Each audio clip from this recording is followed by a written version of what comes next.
In the modern world, we have a lot of fences. This fence paling is an example of a typical suburban backyard fence. We have fences to define the boundaries of our properties and also to keep children and pets inside. Other fences are designed to keep animals and strangers out. Sometimes there are signs to reinforce the message. Here are just a couple of examples of those signs, and I'm sure you've seen similar ones in other places. Fences are usually effective barriers, although the only creature for whom the fence presents no barrier at all is the family cat. Fences may be designed to keep us safe from danger.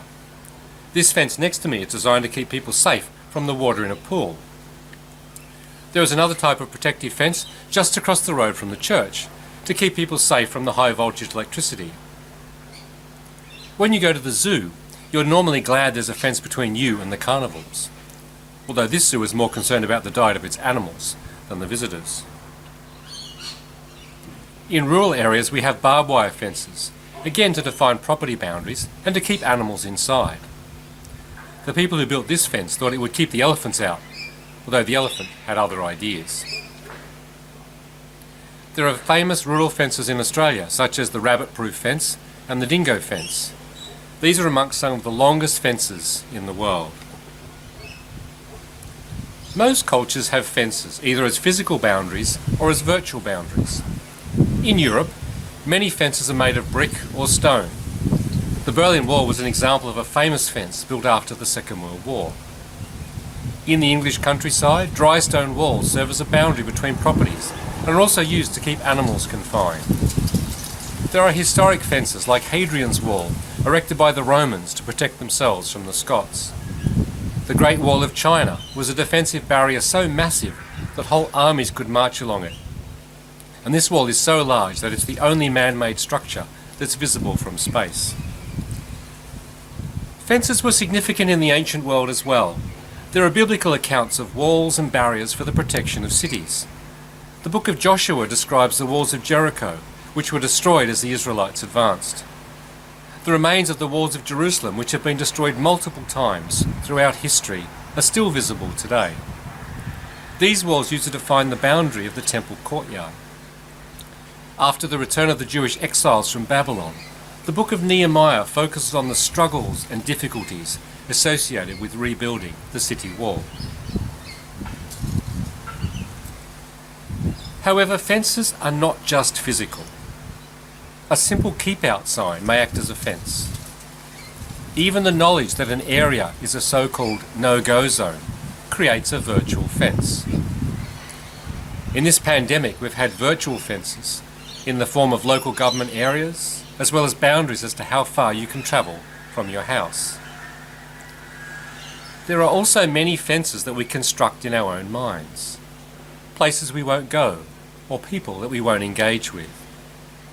These virtual fences can be just as effective barriers as a physical fence. The creation narrative in Genesis 2 describes the virtual fence around the tree of knowledge in the Garden of Eden. Sometimes fences are designed to keep out, other times fences are designed to keep within. Fences can separate us from danger, as well as trap us and block our ability to flee. So fences can be both beneficial and harmful. There are many motivations for building fences. Many are of practical necessity, but others have deeper motivations. Fences may segregate on the grounds of race, such as apartheid in South Africa, or by religious practice in Northern Ireland. The fence between Israel and the Gaza Strip is an example of a controversial fence in our times.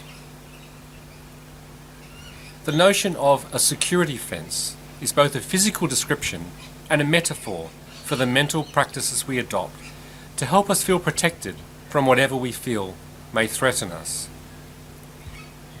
So everywhere we look, there are both real and virtual fences. It would be hard to find a place on Earth that was free from fences, either physical or virtual. I imagine Joe was a man who had a lot of fences. He would have needed many fences for his vast collection of sheep, camels, oxen, donkeys, and his many family homes. For we read in the account this morning, "There were many born to him, 7 sons and 3 daughters. He had 7,000 sheep, 3,000 camels, 500 yoke of oxen, 500 donkeys, and very many servants." Job was a wealthy man, and so I imagine he had good quality fences. And I suspect that these physical fences were very important to him. If we look again at the early verses of Job, we can speculate that Job also had some virtual fences as well. We read further in the account. His sons used to go and hold feasts in one another's houses in turn, and they would send and invite their sisters to eat and drink with them. And when the feast days had run their course, Job would send and sanctify them. And he would rise early in the morning and offer burnt offerings, according to the number of them all. For Job said, "It may be that my children have sinned and cursed God in their hearts." This is what Job always did. Job was keen to ensure that any sin be accounted and atoned for, even the ones he didn't know about. Job adopts a just-in-case attitude to his sacrifices. I suspect Job was a man who would have had a lot of insurance. He was a risk-averse person. Insurance is an old concept, and there's evidence of insurance premiums as far back as 1750 BC.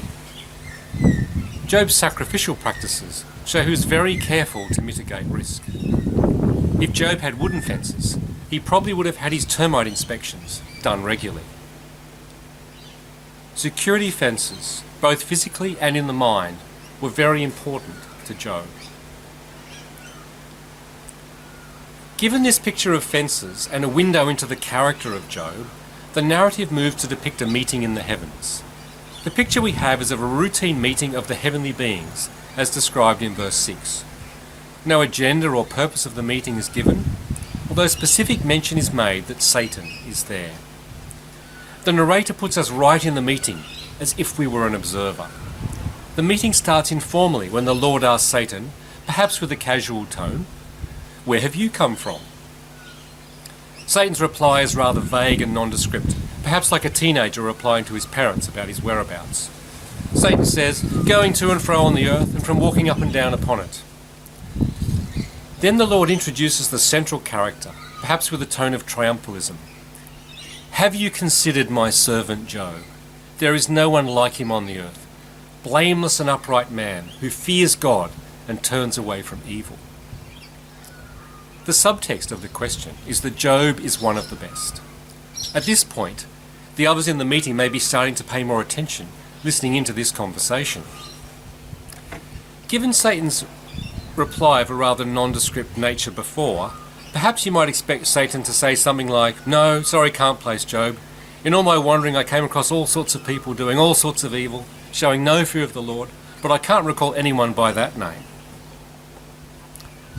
However, Satan is fully aware of Job and his lifestyle and his reputation. Satan replies, "Does Job fear God for nothing?" A rhetorical question that is rich with sarcasm and cynicism. At this point, the meeting goes silent, and all eyes are trained on the Lord and Satan, wondering with perhaps expectation as to what will come next. Satan's reply forms the basis of a challenge and sets up one of the main themes for the book. Satan then ups the ante. As we read further, "Have you not put a fence around him and his house, and all that he has on every side? You have blessed the work of his hands, and his possessions have increased in the land." Satan is suggesting that Job's upright character is an insurance policy with God for protection and prosperity. Satan asserts that Job's fear of the Lord is a means of payment, or an insurance policy for a virtual fence around Job that will ensure his earthly prosperity and happiness. As we've seen, one of the key messages of the book of Job is that any notion of the correlation between service for God and a blessed life and easy circumstances is false. Satan suggests that Job may not be sincere in his devotion to the Lord and proposes a test for Job. We read in verse 11, But stretch out your hand now and touch all that he has, and he will curse you to your face." At this point, the heavenly beings are watching the Lord. The stakes are raised still further. They are all silent and tense. The Lord replies, "Very well, all that he has is in your power. Only do not you stretch out your hand against him." The remainder of the narrative of the book of Job is well known to most. Job faces a series of catastrophes. His family perish. He loses all his possessions. And following a further discussion between Satan and the Lord, Job loses his health. Job is plunged into despair.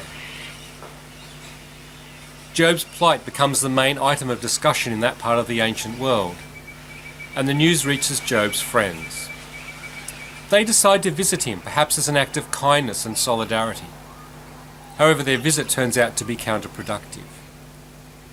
Their misguided view of God serves only to increase Job's suffering.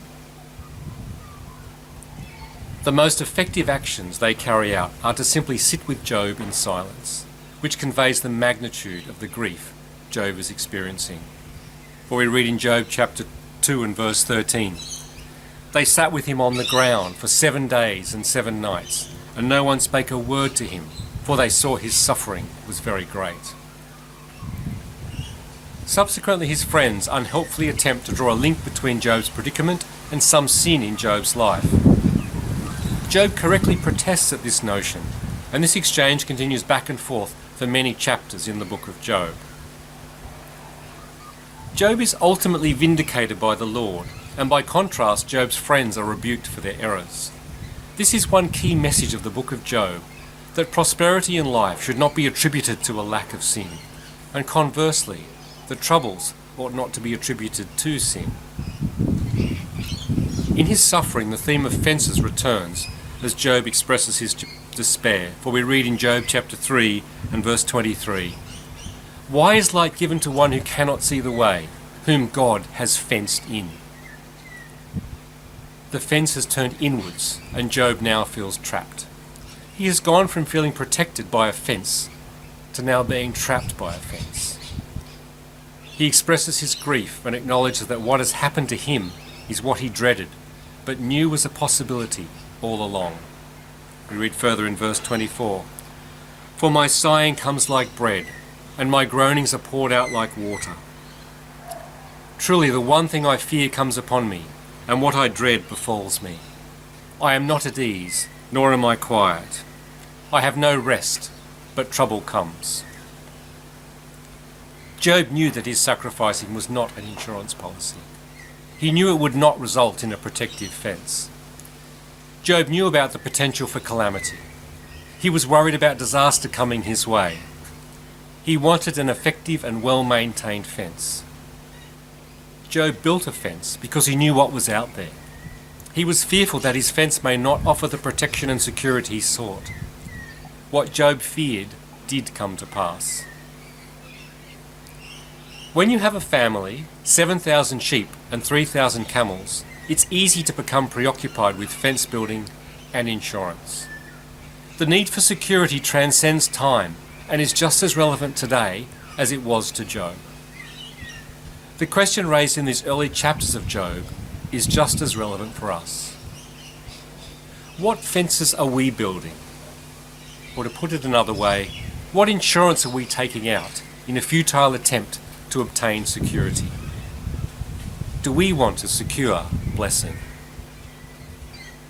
The text of Job asks us, do we fear God for nothing? Or to put it another way, what is our motivation for our regard for the things of God? One message from the book of Job is that God is not in the fencing business. We may seek security in fences of both a spiritual and earthly characteristic. However, ultimately, none is to be found.